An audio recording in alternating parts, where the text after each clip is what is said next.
खुलुमबाय बे समाव बडलेण्ड इंखं टेलिभिजननि स्टुडिअआव आंनि हा ब्रह्म दिनैनि गाहाय रादाबफोराव दङ। दिनै जुबिन गार्गनि जिउ गोमानाय केसनि गिबि हियारिं। एसटि आरो कमुतापुर दाबिना कक्राझाराव रेल लामा जथेदों। नगाव जिल्लानि थिङा इभिक्सन खालामदों। हाग्रामा महिलारिया थारां दैमानि सायाव आरसिसि दालांनि अन्थाइ खाम्फा गायसनदों। नेशनेल हेराल्ड केलेंकारिनिफ्राय राहुल आरो सनियानि गेदेर रेहाय। गुवाहाटीआव पुलिसआ खावनाय 7 लाख रां बोखांदों। लामा जाब्रबथायाव सा 13 सुबुंनि जिउ खहा, 35 जोखोम। दानिया फैदो आबुं रादाबाव।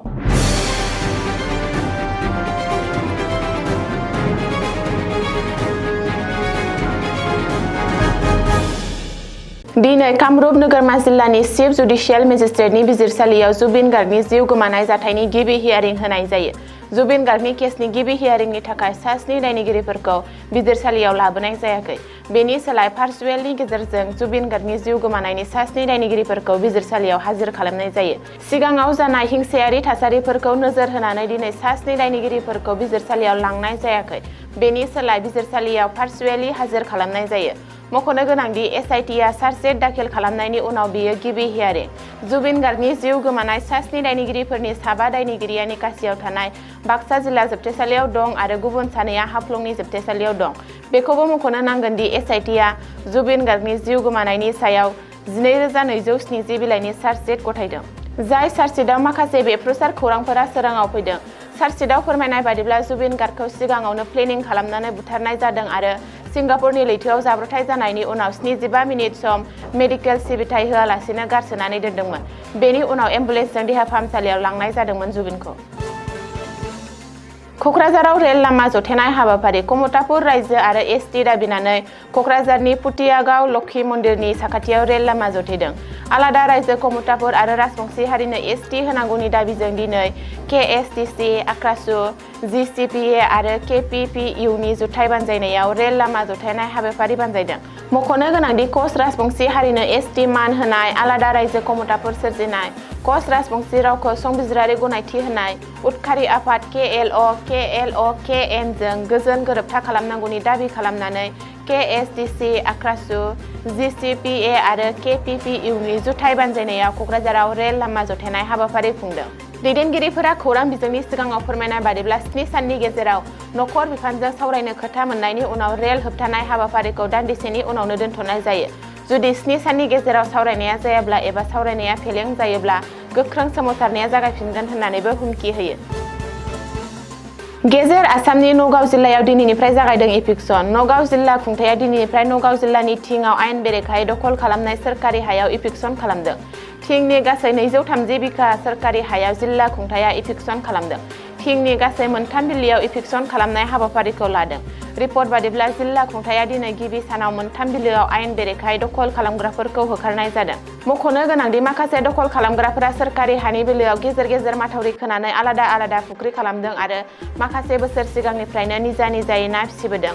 बिलोफोरखौ फुख्रि खालामनायनि जुनैनो साखाथि फाखाथि ओनसोलाव दैबाना सोमजियो आरो रायजोफोरा अलखद थासारिजों सैनांदों। सुलुङाव फोरमायथिनाय बादिब्ला नगाव जिल्लाया दिनै थिंनि रौमारि बिलो, मागुरमारि बिलो, मैराथस, फेरफेरि बिलोआव इभिक्सन खालामदों आरो बिलोनि गेजेर गेजेराव माथावरि खोनानै लानायफोरखौ जेसिबिजों जावख्लायनानै होनाय जायो। बिटिसिनि चिफ हाग्रामा महिलारिया समबारनि बेलासियाव बावखुंग्रि बियाबनि सिङाव थानाय काट्रिगासानि थारां दैमानि सायाव अरायथा आरसिसि दालां लुफुंनायनि अन्थाइ खाम्फा बेखेवो। थारां दैमानि सायाव 87 मिटार गोलाव आरसिसि दालां बानायनायनि अन्थाइ खाम्फा बेखेवो हाग्रामा महिलारिया। गासै 9 कौटि रांनि बाजेटआव थारां दैमानि आरसिसि दालांखौ बानायनाय जागोन। मख'नो गोनांदि बे समाव थारां दैमानि सायाव गंसे दंफांनि दालां दं। बे दालांखौ आसाम माला बिथांखि आरो गिबि मन्थ्रिनि गुडविल मिशननि SOPD बिथांखिनि सिङाव बानायगोन।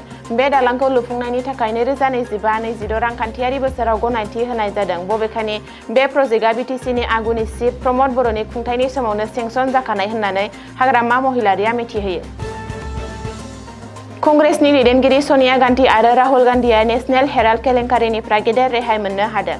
दिल्लीनि राउस एभिनिउ बिजिरसालिया दिनै नेशनेल हेराल्ड मानि लाउन्ड्रिं केसनि सायाव इनफर्समेन्ट डाइरेक्टरेटआ गथायनाय चार्जशीटखौ आजावनो आरो गोनांथि होनो नेवसिगारदों। गुबुन फारसे एनफर्समेन्ट डाइरेक्टरेटनि नायबिजिरनाया जेबो एफआइआरनि सायाव बिथा खालामनानै नायबिजिरनाय नङा, मोनसे निजायारि अजदनि सायाव बिथा खालामनानै नायबिजिरनाय आरो इडिनि बे केसआ गावनि मावनायनि बायजोआव होननानै बिजिरसालिया बुङो। कंग्रेसआ बिजिरसालिनि बे बिथांखिखौ सैथोनि देरहासारनाय होननानै बुंदों।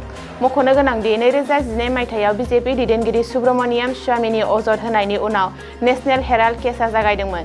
बेयो नेशनेल हेराल्ड खौरां बिलाइ एसोसिएटेड जार्नाल्स लिमिटेडखौ सालायनायजों सोमोन्दो थानाय कम्पानिजों सोमोन्दो दं। बबेखानि गान्धी नखरा 2000 कौटि रांनिबो बांसिन बेसेननि सम्पतिखौ 50 लाख राङावनो दखल खालामनायनि अजद होदोंमोन इडिआ। गुवाहाटीआव सासे सुबुङा सिखाव खावनायनि रिपर्ट होनानै पुलिसखौ उल्थायै थगायनो नाजानाय जाथाया सोराङाव फैदों। मिथिनो हानाय बादिब्ला बे दाबिनि गुबै बाथ्राखौ मिथिनायनि उनाव पारामाउन्ट डेभेलपर्स मुंनि मोनसे गावारि कम्पानिनि मावसुमा दायनिगिरि ध्रुव कलिताखौ दा पुलिसआ गावसोरनि आवथायाव हमनानै लादों। बियो पुलिसनि सिगाङाव 7 लाख रां खावदों होनना अजद होनायाव पुलिसआ संदाननायाव बे रांखौ ध्रुवआ गावनो कम्पानिनिफ्राय लादों होनना मिथिनो मोन्दोंमोन।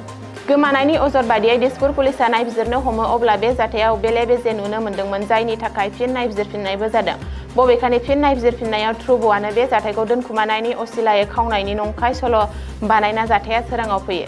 खावनाय रांखौ पुलिसआ सरसजायाव थानाय ध्रुवनि भारा न'निफ्राय बोखांनो हायो।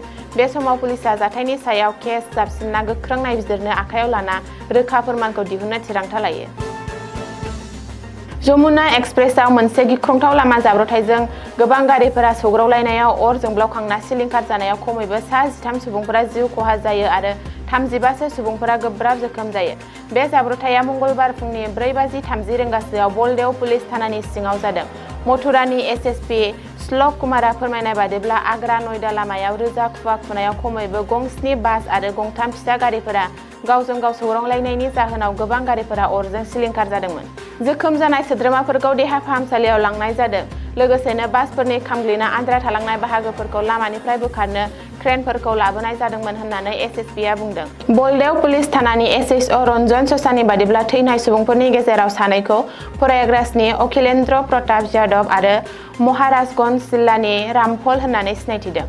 गोब्राबै खामनायनि जाहोनाव 13 सायाबो थैदोंमोन। जोखोम जानाय सुबुंफोरनि गेजेराव सा 15खौ जिल्ला देहा फाहामसालियाव, सा 9खौ गंसे सुबुं सावस्रि मिरु आरो बलदेवनि गंसे गावारि देहा फाहामसालियाव आरो सानैखौ आग्रानि एसएन मेडिकेल कलेज हस्पिटालाव दोननाय जादों। बे जाथाया उत्तर प्रदेशनि गिबि मन्त्रि योगी आदित्यनाथआ एक्सआव मोनसे पस्टनि गेजेरजों जिउ गोमानाय आरो बिसोरनि नखरनि सायाव गोथौ दुखु मोननाय फोरमायो।